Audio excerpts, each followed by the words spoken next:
Hello everyone welcome back to my YouTube channel. അപ്പോൾ ഇന്ന് നമ്മൾ പോകുന്നത് ഫാമെക് കാർഷിക മേള സന്ദർശിക്കാനാണ് കേട്ടോ. അതായത് ഓൾ ഇന്ത്യ കോർഡിനേറ്റഡ് റിസർച്ച് പ്രൊജക്റ്റിൻ്റെ ഭാഗമായിട്ട് Kelappaji college of agricultural engineering and food technology, അതുപോലെ കേരള കാർഷിക സർവകലാശാല, എടപ്പാൾ ഗ്രാമപഞ്ചായത്ത്, കൃഷിഭവൻ, ഇതൊക്കെ സഹകരണത്തോട് കൂടിയിട്ട് ഫെബ്രുവരി 17 18 നമ്മളുടെ പൊറൂക്കര യാസ്പോ ക്ലബ്ബ് ഗ്രൗണ്ടിൽ വെച്ച് നടന്നിട്ടുള്ള കാർഷിക യന്ത്ര ഭക്ഷ്യ സംസ്കരണ കാർഷിക മേള ആയിരുന്നു നടന്നത്. അപ്പോൾ അത് കാണാൻ വേണ്ടിയിട്ടാണ് കേട്ടോ നമ്മൾ പോകുന്നത്. അപ്പോൾ ഫാമെക് കാർഷിക മേളയുടെ പ്രധാന ഉദ്ദേശം എന്ന് പറയുന്നത് കാർഷിക മേഖലയിലുള്ള പുതിയ സാങ്കേതിക വിദ്യകളും അതുപോലെ തന്നെ നൂതന യന്ത്രങ്ങളും ഒക്കെ അതിൻ്റെ ഉപയോഗങ്ങൾ എങ്ങനെയാണ് ഇതൊക്കെ പരിചയപ്പെടുത്താൻ വേണ്ടിയിട്ട്, അതുപോലെ തന്നെ അതിനെ പറ്റിയിട്ട് കർഷകരിൽ ഒരു അവബോധം ഉണ്ടാക്കുക എന്നാണ് ഈ മേളയുടെ പ്രധാനപ്പെട്ട ലക്ഷ്യം. അപ്പോൾ നമ്മൾ ചെന്നത് വൈകുന്നേരമായിരുന്നു. ആദ്യത്തെ ദിവസമാണ് കേട്ടോ നമ്മൾ പോയത്. അപ്പോൾ അവിടെ ഗാനമേള നടന്നുകൊണ്ടിരിക്കുകയായിരുന്നു. അഗ്രി സർഗവേദി മലപ്പുറം അവതരിപ്പിച്ചിട്ടുള്ള ഗാനമേളയായിരുന്നു കേട്ടോ അവിടെ നടന്നത്. അതുപോലെ തന്നെ കർഷകരുടെ ചവിട്ടുകളിയും അവിടെ ഉണ്ടായിരുന്നു. ഞങ്ങൾ മേള കാണാൻ വൈകിട്ടാണ് കേട്ടോ പോയത്. രാത്രി ഒരു 7 o'clock ഒക്കെ ആയിട്ടുണ്ടായിരിക്കും. അതുകൊണ്ട് തന്നെ വലിയൊരു തിരക്കൊന്നും ഉണ്ടായിരുന്നില്ല, നമുക്ക് സുഖമായിട്ട് കാണാമായിരുന്നു. അപ്പോൾ ഒരുപാട് കർഷക യന്ത്രങ്ങൾ അവിടെ ഉണ്ടായിരുന്നു. അതായത് പുതിയ നമുക്ക് കർഷകർക്ക് ഉപയോഗപ്പെടുത്താൻ പറ്റിയ, അതായത് കൃഷി കൂടുതലായിട്ട് ചെയ്യുന്ന ആളുകൾക്ക് ഉപയോഗിക്കാൻ പറ്റിയിട്ടുള്ള പുതിയ യന്ത്രങ്ങൾ, അതുപോലെ തന്നെ ഈ കോക്കോ ഡ്രിൽ മെഷീൻ, അതുപോലെ തന്നെ അതിൻ്റേതായിട്ടുള്ള കുറേ എക്യുപ്മെൻറ്റ്സ് അവിടെ മേളയിൽ ഉണ്ടായിരുന്നു. ഈ മേളയിൽ അവതരിപ്പിച്ചിട്ടുള്ള പല മെഷീനുകളും സ്വയം തൊഴിൽ തുടങ്ങാൻ താല്പര്യമുള്ള ആളുകൾക്കൊക്കെ ഉപകാരപ്രദമായിട്ടുള്ളതായിരുന്നു കേട്ടോ. ഇപ്പോൾ ഇതിൽ ഈ നാളികേരത്തിൻ്റെ, അതുപോലെ തന്നെ വെളിച്ചെണ്ണയുടെ ഇതൊക്കെ മെഷീൻസ് എന്നൊക്കെ പറയുന്നത് ശരിക്കും പറഞ്ഞു കഴിഞ്ഞാൽ ഒരു ചെറിയ ഒരു സ്റ്റാർട്ടപ്പിന് പറ്റുന്ന ബില്ലിംഗ് ആയിട്ടുള്ള ആളുകൾക്ക് ഉപയോഗിക്കാനൊക്കെ പറ്റിയിട്ടുള്ള മെഷീൻസ് ആയിരുന്നു. പഴയ കാലത്ത് ആളുകൾ ഒരുപാട് സമയം കൃഷിക്ക് വേണ്ടി ചിലവാക്കിയിരുന്നു. അതായത് അവരുടെ മെയിനായിട്ടുള്ള ജോലി തന്നെ കൃഷിയായിരുന്നു. അപ്പോൾ ഇന്നത്തെ ഈ ഒരു കാലഘട്ടത്തിൽ കൃഷിക്ക് കൂടുതൽ പ്രോത്സാഹനം നൽകുക, അതുപോലെ തന്നെ ആളുകളുടെ ഏറ്റവും കുറഞ്ഞ സമയത്തിലും അതുപോലെ തന്നെ കുറഞ്ഞ ചിലവിലും നല്ല മെച്ചപ്പെട്ട രീതിയിൽ കൃഷിനെ കൊണ്ടുവരിക എന്നുള്ളൊരു ഉദ്ദേശത്തോടൊക്കെ കൂടിയിട്ടാണ് ഈ ഒരു മേള സംഘടിപ്പിച്ചിട്ടുള്ളത്. പണ്ട് കാലത്ത് കൃഷിക്ക് വേണ്ടിയിട്ട് കൈക്കോട്ട്, മഴു, കലപ്പ, കോരിക, ട്രാക്ടർ ഇതൊക്കെ ആയിരുന്നു കൂടുതലായിട്ടും അവൈലബിൾ ആയിട്ടുണ്ടായിരുന്നത്.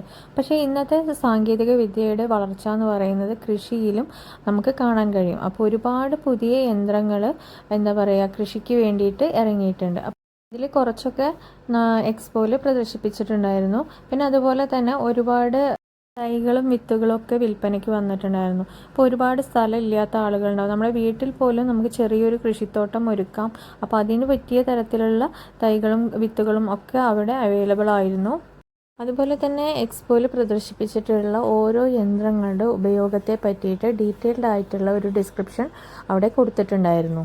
ശരിക്കും പറഞ്ഞാൽ ഇത്തരത്തിലുള്ള മേളകൾ ആളുകൾക്ക് നല്ലൊരു അവയർനെസ്സാണ് കൊടുക്കുന്നത്. അത് കൃഷിയെ പറ്റിയിട്ടും അതുപോലെ തന്നെ അതിൻ്റെ ഉപകരണങ്ങളെ പറ്റിയിട്ടുമൊക്കെ നല്ലൊരു അവയർനെസ് എല്ലാ ആളുകൾക്കും, കർഷകർക്ക് മാത്രമല്ല അവിടെ പങ്കെടുക്കുന്ന, അതായത് നമ്മൾ മേളയ്ക്ക് പോയി കഴിഞ്ഞാൽ നമ്മൾക്ക് അത്യാവശ്യം കാര്യങ്ങളൊക്കെ മനസ്സിലാക്കാനും കൂടി നമുക്ക് കഴിയുന്നുണ്ട്.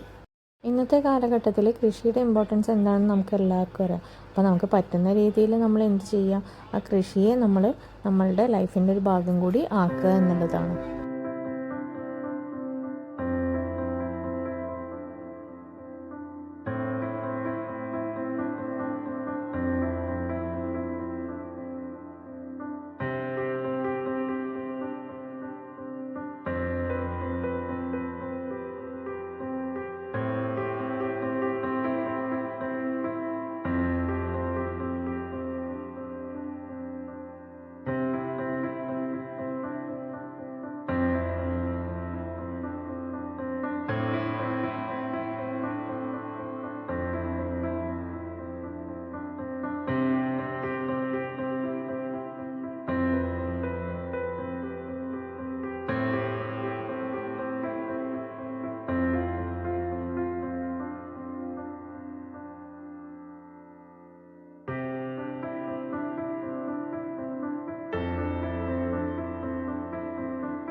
ഞാൻ പറഞ്ഞല്ലോ ഞങ്ങൾ വൈകിട്ടാണ് പോയത്, അതുകൊണ്ട് തന്നെ ചില സ്റ്റാളുകളൊക്കെ 2-3 സ്റ്റാളുകളൊക്കെ ക്ലോസ്ഡ് ആയിരുന്നു.